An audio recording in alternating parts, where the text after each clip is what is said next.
Weight on your left foot. We're going to start the cross rock. 1, 2, side shuffle to the right.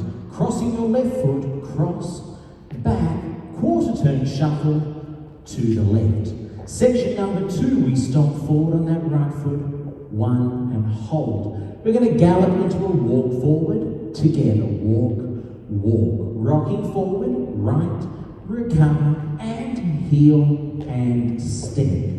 Left foot rock forward, half shuffle, left, right, left. 2 Dorothy steps, right corner and the left corner. Step, lock and step, lock and.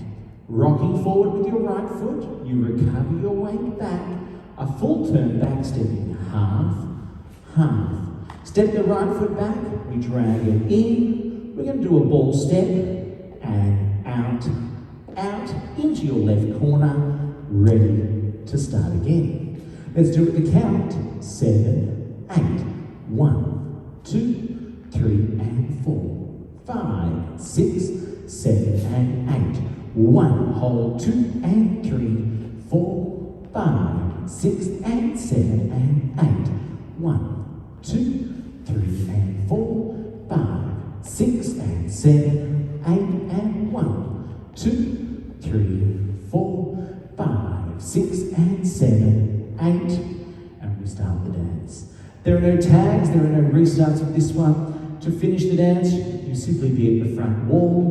We step, drag back, ball step, step, and just finish it there. This dance is called Drivin' to You.